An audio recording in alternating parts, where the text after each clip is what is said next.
수요일 저녁 시간마다 제가 성지순례를 다녀왔던 사진들 포함해서 바로 이스라엘 백성들이 출애굽하였던 그 여정의 길들을 따라가면서 바로 그 중요한 노정 가운데 있었던 사건들을 우리가 함께 생각해 보고자 합니다. 지금은 갈 수 없는 땅이기 때문에 또 이런 때 한번 살펴보는 것도 좋겠다. 그리고 열려졌을 때 우리가 한번 이런 기회를 통하여서 바로 이스라엘 백성들이 걸어가셨던 그 길, 그리고 그 속에서 하나님이 행하셨던 일들을 다시 한번 이렇게 묵상하는 그런 기회가 되었으면 좋겠습니다. 오늘 우리가 함께 나누고자 하는 제목은 바로 홍해 바다 앞에서라고 하는 제목입니다. 이스라엘 백성들이 출애굽하여서 하나님의 놀라운 은혜로 애굽 땅에서 탈출하여 나오게 되어집니다. 그런데 그들이 앞으로 더 나아가지도 못하고 뒤로 물러서지도 못하는 자리 가운데 그야말로 진퇴양난의 위기 가운데 처하게 되었던 사건을 오늘 본문은 기록합니다.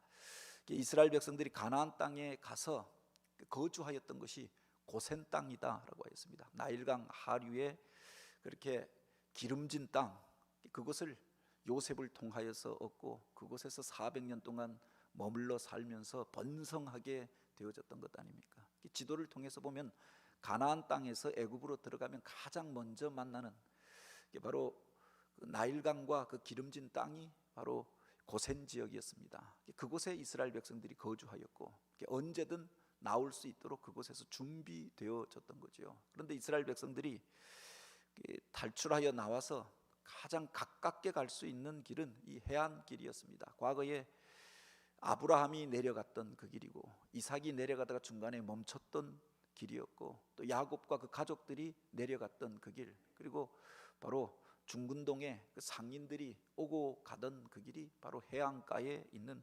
초원길이었습니다. 그런데 그 길이 아니라 그들이 광야길로 내려가게 되어지지 않습니까? 바로가 그들을 놓아주려고 하지 아니할 때 하나님께서 10가지 재앙을 내려서 결국은 바로로 두 손 두 발을 다 들게 만들고 항복하게 하여서 그곳에서 이제 탈출하여 나오게 되었는데 바로 그들이 모여 살던 주요 도시가 라암셋과 비돔이라고 하는 곳이었습니다. 그 라암셋을 출발하여서 그들이 숲곳에 와서 바로 잠시 머물러서 대오를 정비하여서 이제 나오게 되어지는데 그때 점검하였던 숫자가 장정만 60만이라고 했습니다. 그 외에도 수많은 어린아이, 노인들, 그리고 수많은 잡족과 양과 소와 또 염소떼를 이끌고 나오게 되었다.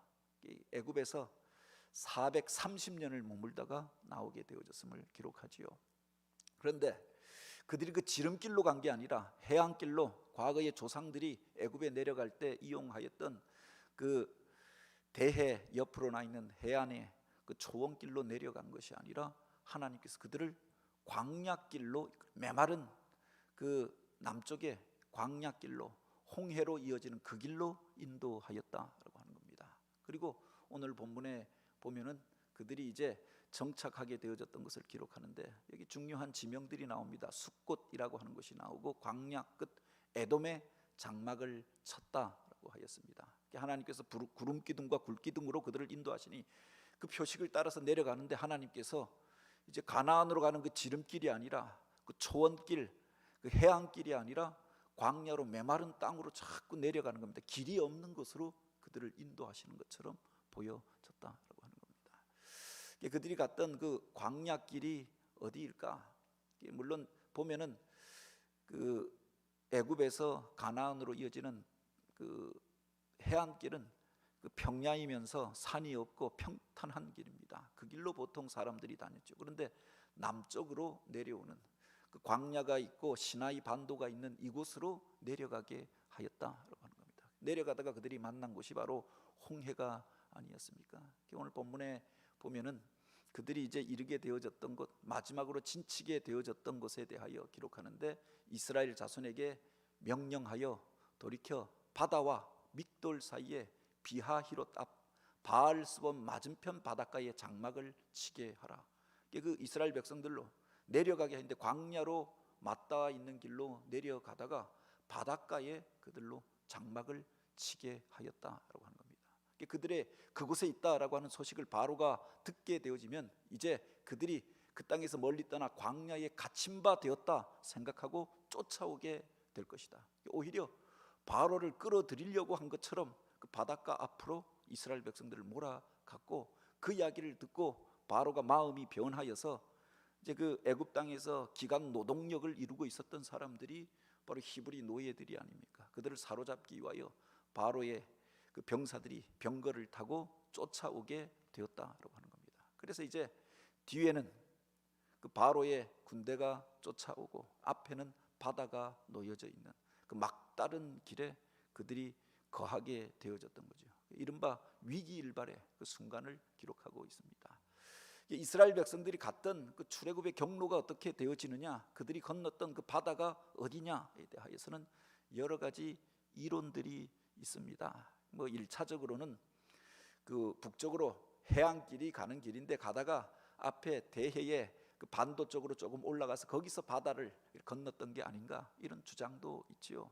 그리고 주류의 주장은 남쪽 시나이 반도로 내려와서 돌아가는 길입니다. 이름이 시내 산이라고 하는 게 시나이 반도에 있는 산이라고 하는 이름이 의미가 아닙니까? 그래서 시나이 반도로 내려왔고, 지금도 내려가다 보면 전통적인 출애굽의 경로를 따라서 바로 성지순례를 가면은 그 유적들이, 그들이 이르렀다라고 하는 그 마라의 샘이며 또 그 르비딤이며 또 신의 산이며 또 그들이 그렇게 원망하고 또 그 속에서 탄식하게 되어졌던 그 장소들이 그곳에 물론 사람들의 전승에 의해서 남겨진 곳이 있습니다. 그런데 근래 들어서 떨기나무라고 해서 우리나라의 김승학 집사라고 하는 이가 전혀 색다른 주장을 한 적이 있습니다. 론 와이어트라고 하는 사람이, 박사가, 사실은 이분이 무슨 성서 지리학자나 고고학자가 아닙니다.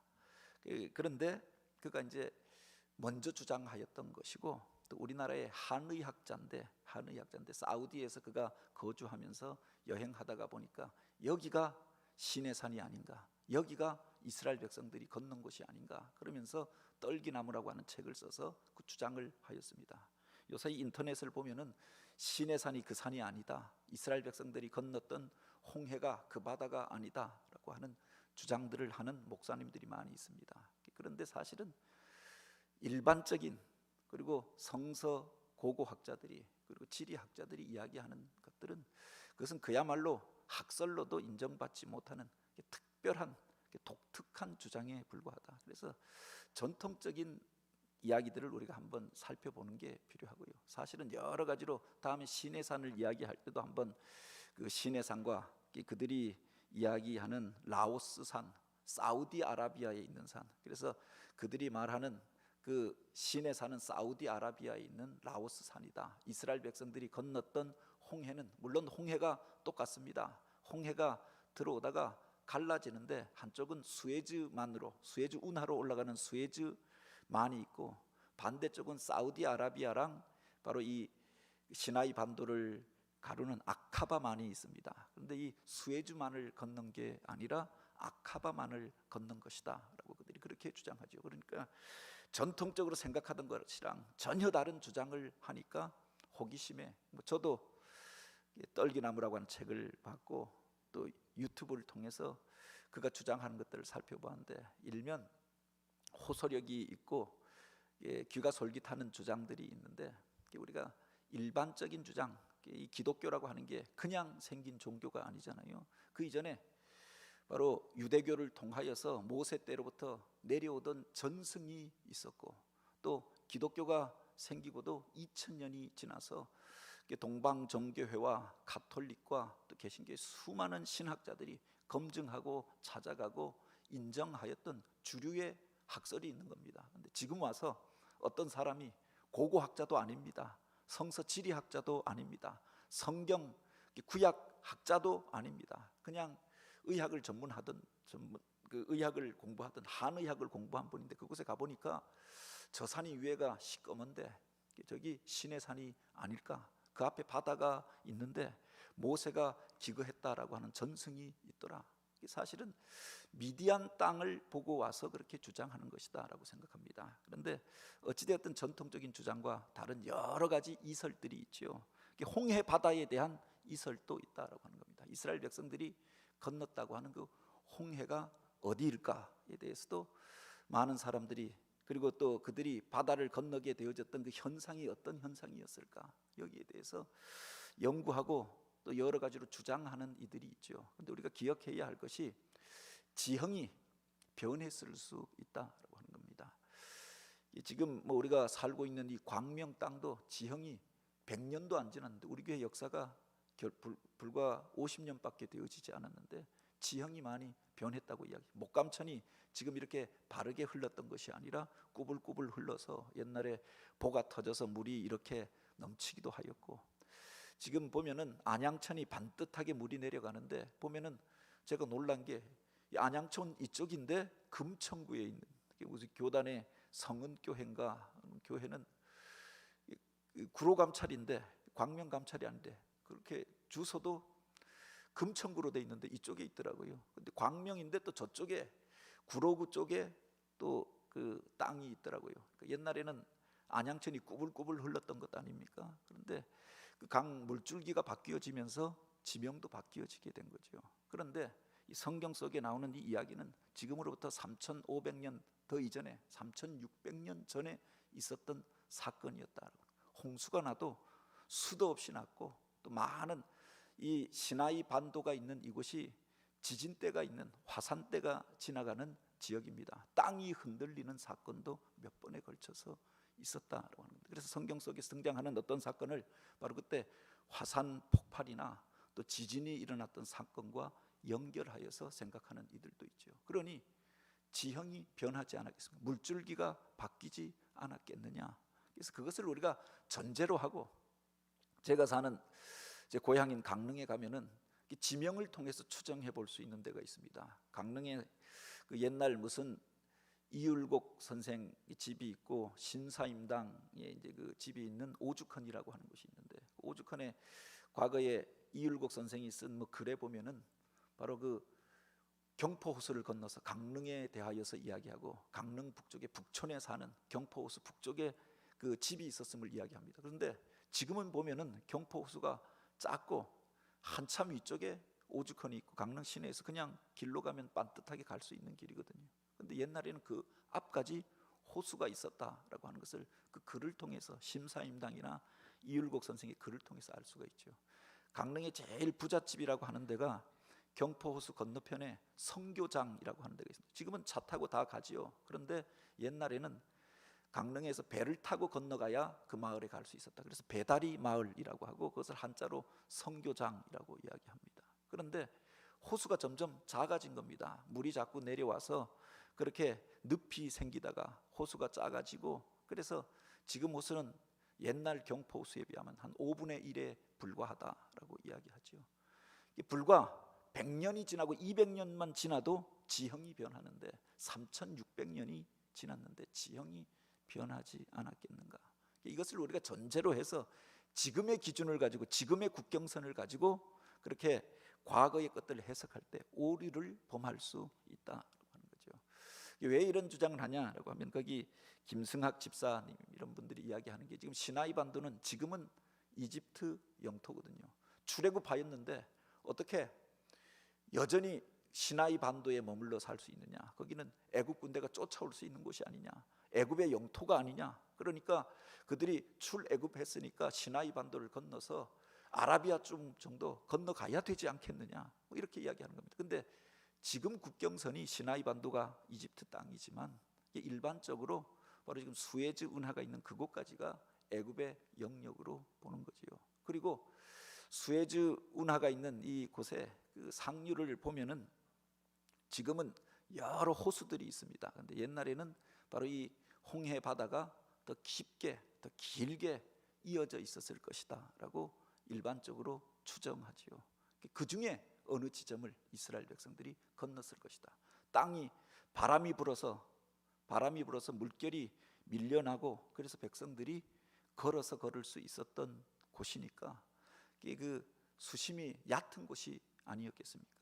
그런 것이다라고 하면은 100년이 지나고 200년이 지나고 1000년이 지나고 2000년이 지나면은 그렇게 그것이 무치될 수도 있다라고 하는 거죠. 이것을 전제로 해서 출애굽의 역사, 홍해에 대해서 우리가 생각해 볼 수 있다라고 하는 겁니다. 그리고 또 한 가지 힌트는 이 홍해라고 하는 것이 성경 원문에 보면은 홍해라고 기록하고 있지 않는 겁니다. 여기에 보면은 얌숲 앞에 이르렀다. 그리고 그들이 그 얌숲을 건너게 되었다. 이렇게 기록하고 있는 겁니다. 이 얌숲이라고 하는 게 뭐냐? 갈대 바다라고 하는 뜻이거든요. 그 이스라엘 백성들이 갈대 바다를 건넜다. 그때 백성들이 그 바다를 부르는 이름이 갈대 바다였다라고 하는 거죠.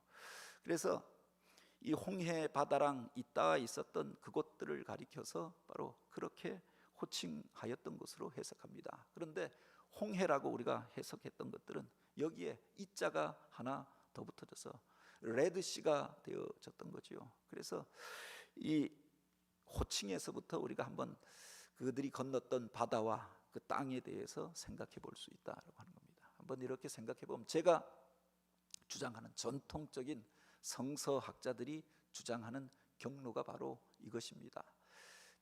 람셋에서 출발해서 숫곳을 지나서 바로 바알스본에서 정착하였다가 그곳에서 바로 애굽 군대를 만나게 되어지고 바다를 건너게 되어지죠. 그리고 건너자 말자 가장 먼저 있었던 사건이 마라의 사건입니다. 그래서 대략 성지순례를 가면 이것들을 쭉 지나가게 되지요. 그래서 경로를 이렇게 추정하는데 성서 지리학자들이 주장하는 게 있습니다. 출애굽 당시에 바로 해안선이 저기 그 북쪽에 보면은 바로 그 지금 빅터 호수라고 하는 곳이 있습니다. 빅터 호수라고 하는 곳이 있는데 그곳까지 해안선이 홍해 바다에 해안선이 올라와 있었을 것이다. 그리고 바다였던 흔적들이 지금도 발견되어지고 있습니다. 그리고 그 빅터 호수와 남쪽 홍해와의 사이에 지금은 땅이 흙이 충족되어져서 육지가 되어진 곳이 있는데 그곳이 이스라엘 백성들이 건너갔던 경로가 아닐까. 일반적으로 전통적인 성서학자들이 추정하는 것이 바로 이것입니다. 그리고 이 빅터 호수와 바로 이 사이에서 이런 현상들이 동남풍이 불어와서 이렇게 몇 시간 동안 불어왔을 때 그 물결이 휩쓸려서 물러가면서 마른 땅이 드러나는 현상들이 그 북쪽에서도 그렇게 이따금씩 나타나는 현상이다라고 하는 겁니다. 이것을 통해서 이스라엘 백성들이 건넜던 그 사건이 어떤 것이었는가 추정하는 것이 있지요. 어찌되었든 우리가 성경 안에서 그것을 우리가 이 어디로 건넜을까 그 현상에 대해서 정확하게 설명할 수 있는 사람은 모세와 그 당시의 이스라엘 백성들밖에 없을 것입니다. 그런데 이 일을 통해서 하나님께서 보여주시고자 하였던 것이 있다라고 하는 겁니다. 지금은 그 위쪽으로 이렇게 보면은 인공위성으로 보아도 과거에 그 골짜기가 쭉 형성되어져 있고 물길이 홍해 바다에 그 수에즈만이 어떻게 올라가 있는가 그대로 보여집니다. 그리고 지금은 그곳으로 수에즈 운하가 파져 있는 겁니다. 배들이 지금 다니고 있어요. 그리고 빅터 이게 수에즈 운하입니다.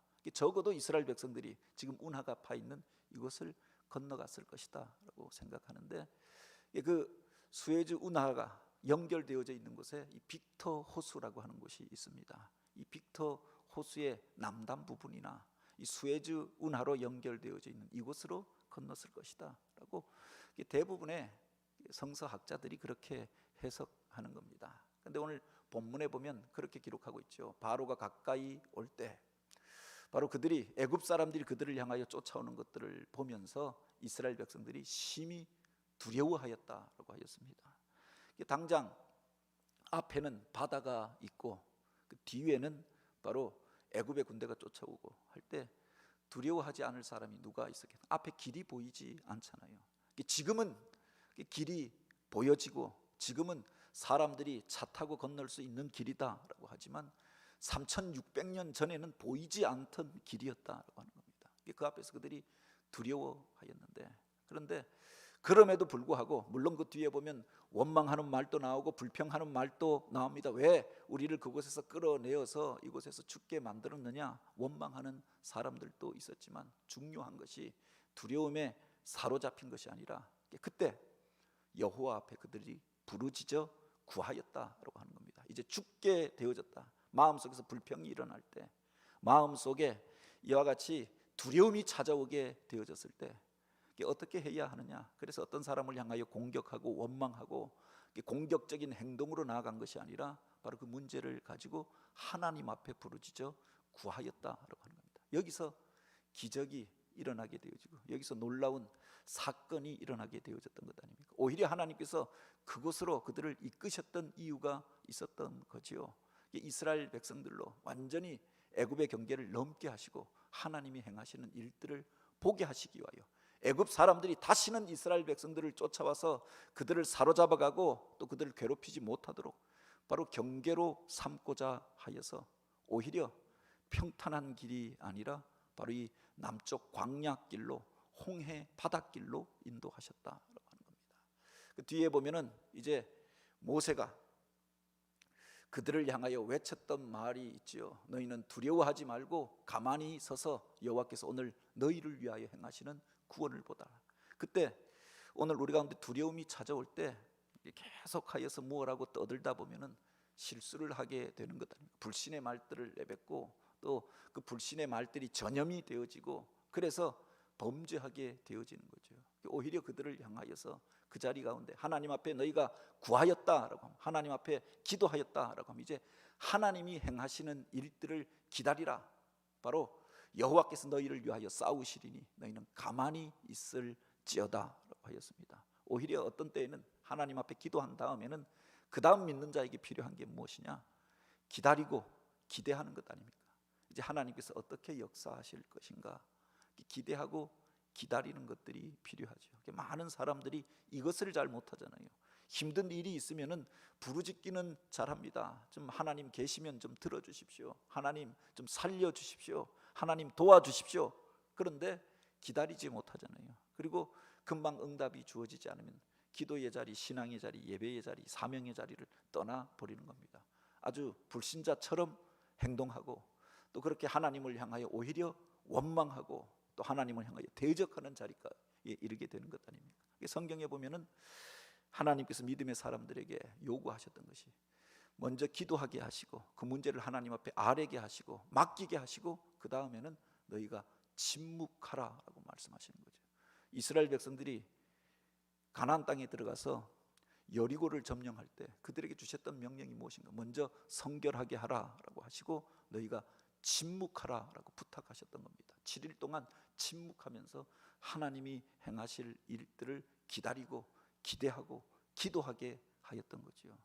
하나님 앞에 맡길 때 하나님이 역사한다라고 하는 겁니다.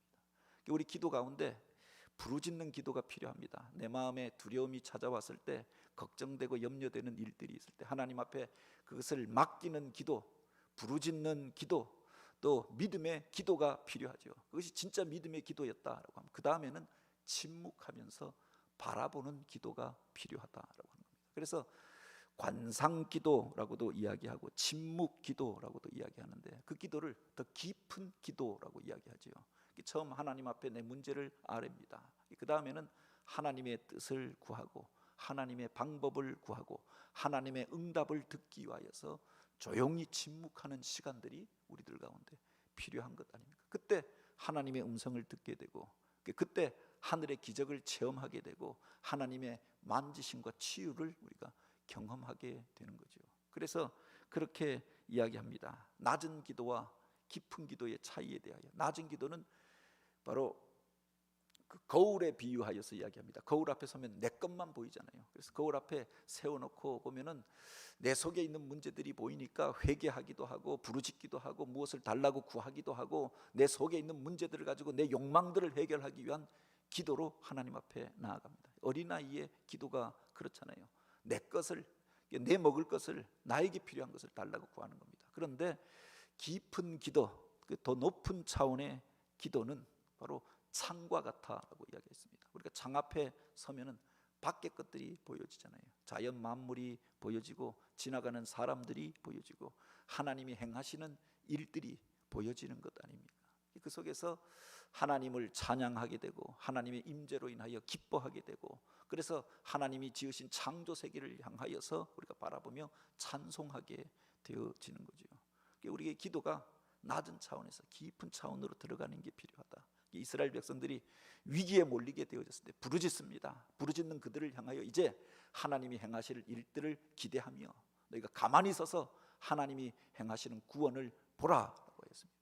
그들이 그렇게 기다릴 때 이제 놀라운 일들이 벌어지게 되어진 거죠. 바로 하나님께서 이제 모세를 통하여 명령하십니다. 너희가 언제까지 부르짖고만 있겠느냐. 이스라엘 백성들에게 명령하여서 앞으로 나아가게 하고, 이제 믿고 하나님께서 확신을 주셨을 때, 하나님이 말씀 주셨을 때 그 말씀 붙잡고 앞으로 나아가라라고 합니다. 그들이 앞으로 나아갈 때 모세가 손을 들고 그렇게 하나님의 영광을 구하며 그렇게 그가 선포하며 기도하고 그 말을 믿고 백성들이 일어나서 앞으로 나아갈 때 홍해 바다가 갈라지게 되었다라고 하는 거죠. 지금 홍해 바다를 건너는 이곳에 그 수에즈만 밑으로 운하가 터널이 나 있습니다. 그래서 차 타고 그냥 쭉 홍해 바다 밑을 건너서 그 시나이 반도로 들어가게, 마른 땅으로, 그냥 마른 땅에서 마른 땅으로 건너게 되었다라고 하는 겁니다. 이것도 사실은 기적이죠. 근데 그 당시에는 이런 무슨 건축 기술도 없었고 토목 기술도 없었던 때가 아닙니다. 하나님이 개입하셔서 바람이 불어오게 하고 마른 땅이 드러나게 하고 그 속에서 백성들은 넘어지지 아니하고 건너갑니다. 그런데 그 바람이 그치고 난 다음에 멀리 물러갔던 물들이 다시금 몰려서 들어오게 되어졌던 것 아닙니까? 이스라엘 백성들이 건너가니까 뒤에 애굽의 병거들도 따라왔던 거죠. 아마 그 밑에 수에즈만에, 홍해에 있는 수에즈만 그 중간쯤이었다고 하면 그렇게 할 수가 없었을 것입니다. 그 수십만 해도 수천 미터에 달하고 협곡으로 지진대가 있어서 갈라진 곳이라서 그것으로 무슨 병거가 들어오지도 못하고 백성들이 그렇게 건너가지도 못하는 땅입니다. 그런데 바로 그 상류의 그런 지역이 바로 이스라엘 백성들이 건너갈 수 있는 지역이 형성되어졌다라고 하는 거죠. 그런데 애굽 군대가 쫓아오다가 오히려 물러갔던 물들이 다시금 돌아오면서 그 물에 수장되어지고 휩쓸려 버리고 다시는 이스라엘 백성들이 괴롭히지 못하게 되어졌던 거죠. 오히려 그 광야길로 인도하시고 홍해 바다로 인도하신 뜻이 바로 여기에 있었다라고 하는 겁니다. 내가 바로와 그의 병사와 마병으로 말미암아 영광을 얻을 때야 애굽 사람들이 나를 여호와인 줄 알리라. 그들이 10가지 재앙에도 무릎 꿇지 아니하고 그렇게 지나놓고 생각하니까 그 백성들이 자기 소유라고 생각되어졌고, 그래서 손해본 것들을 생각하니까 다시금 포기할 수 없어서 쫓아왔다가 결국은 바로와 그 많은 군대가 그곳에서 수장되고 죽는 일들이 있었다고 하는 겁니다. 물론 우리가 기억해야 할 것은 제 주장이 전적으로 맞다고 이야기할 수는 없습니다. 여러 설들이 있죠. 그런데 기왕이면 이제 검증된 주류 학자들이 신학계에서 인정하는 것들을 우리가 받아들이는 것들이 필요합니다. 때때로 그 전혀 새로운 독특한 처음 듣는 이야기를 하면 우리가 현혹되어져서 쫓아가잖아요. 무슨 신천지 같은 데서 새로운 주장을 하니까 성경에 대해서 전혀 처음 듣는 주장을 하니까 그렇게 새롭다고 해서 쫓아가다가 이단에 빠질 수 있는 거죠. 그래서 성지 순례를 하고 또 그렇게 성서 지리학을 연구하였던 사람들이 주장하고 전통적으로 이야기하던 자리가 있습니다. 그런데 이곳이 시내산이 아니라 그곳이 시내산이다. 이곳이 예루살렘이 아니라 사실은 저곳이 예루살렘이다라고 하면 독특하기는 하지만, 그래서 한번 들어볼 필요는 있지만 그것이 사실은 그 주장 속에 다른 것이 무엇이냐라고 하는 겁니다. 이것을 분명하게 아시는 분은 하나님 한 분밖에 없고 모세와 그 당시의 백성들이 있다고 하면 증언하겠죠. 그런데 그 바다를 건넜던 사람들도 시간이 지나놓고 와서 보면은 여긴가 저긴가 하잖아요. 옛날 제가 고등학교, 중학교 2학년 때 은혜를 체험하고 성령 체험하고 하나님 앞에 소명을 받았던 자리가 있습니다. 소금강 올라가는, 강릉에서 주문진 가는 그곳에 소금강이라고 하는 데가 있는데, 거기 어느 바위에서 수련회를 갔다가 밤새워 기도하다가 은혜 받았던 기억이 있어서 찾아가는데 모르겠는 겁니다. 입구가 어디인지 모르겠고, 올라가서 보니까 바위도 비슷한데 여기인가 저기인가, 같은 사람이 가도 잘 모르잖아요. 지형이 변한 것도 아닌데 기억이 분명하지 않는 겁니다. 그때 사람들도 아마 와서 보면은 여기다 저기다 이렇게 말하기 그렇게 쉽지 않을 것입니다. 하나님께서 아시죠. 근데 보다 중요한 것은 오늘 우리들 앞에, 우리들의 인생 가운데 홍해 앞에 이르게 되어지고 진퇴양난의 위기 가운데 처하게 될 때가 있는 것 아닙니까? 그때 우리들의 홍해 앞에 서게 되어졌을 때 그 홍해가 사람마다 다를 수가 있지 않겠습니까? 앞으로 더 나아갈 수도 없고, 이것을 선택해도 문제고 이것을 선택해도 문제이고, 이제 모든 것이 끝난 것 같다라고 하는 생각하는 그 자리 가운데서 우리가 어떻게 해야 하느냐, 두려워할 것이 아니라 그 문제를 가지고 하나님 앞에 맡기고 부르짖어 기도하는 것이 필요하지 않습니까? 하나님 앞에 맡기고 기도했다고 하면 기다리고 기대하면서 하나님이 행하시는 그 구원을 바라보는 기도가, 하나님 앞에 맡기는 기도가 필요하지 않겠습니까?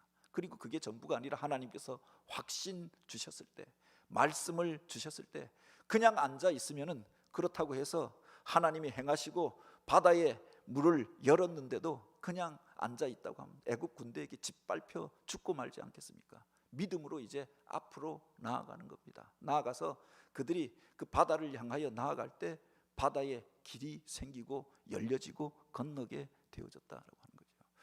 앞으로 나아가는 신앙, 믿고 앞으로 나아가는 그들을 통해서 하나님께서 놀라운 기적을 행하실 줄 믿으시기 바랍니다. 이것이 인공위성으로 본 그 시나이 반도의 모습입니다. 그리고 이렇게 보시면은 홍해 바다라고 하는 것이 사실은 쭉 이어져서 길거든요. 들어오다가 양쪽으로 갈라지게 되는 겁니다. 갈라져서 이쪽 시나이 반도에서 올라가는 그 사우디아라비아로 올라가는 만을 가리켜서 있고, 이쪽이 수에즈만이 있습니다. 갑자기 그래서 이 양쪽에 길이 있는데 주장을 하는 사람들이, 그들이 건넜던 홍해 바다가 이 바다가 아니다 저 바다다라고 주장하는 사람들이 있고, 어떤 이들은 그 바다를 아예 지중해로 따져서 북쪽으로 나 있는 그 길로 건너갔다라고 주장하는 사람들도 있는 겁니다. 그런데 그 주장이 독특하다고 해서 쫓아가는 것이 아니라 중요한 것은 그 속에 담겨져 있는 우리들 의미들을 붙잡는 것, 그리고 우리가 무슨 깊은 바다로 건너갔다, 도저히 건널 수 없는 바다로 건너갔다, 그것을 믿는 게 더 깊은 믿음이 아니라, 사실은 하나님께서 오늘 우리들 가운데서 바로 이런 그 믿고 맡기는 사람들을 통해 행하셨던 일들을 우리가 받아들이고 믿음으로 앞으로 나아가는 것, 그게 믿음 있는 사람들의 결단이요 또 신앙이 아닙니까? 도저히 불가능할 것 같은 그 강을, 그 바다를 건넜다라고 해서 그것을 믿었다고 해서 믿음이 좋은 게 아니라 믿고 그 말씀을 의지하여서 앞으로 나아가는 신앙, 그게 진짜 좋은 신앙인 거죠. 오늘 또 그래서 우리들 앞에 놓여져 있는 홍해를 건너고 기적을 체험하고 그 속에서 오히려 위험하다고 생각하였던 그것이 하나님의 능력을 체험하고 우리들의 문제가 근원적으로 해결되어지는 그런 자리가 되어지길 주님의 이름으로 축복합니다.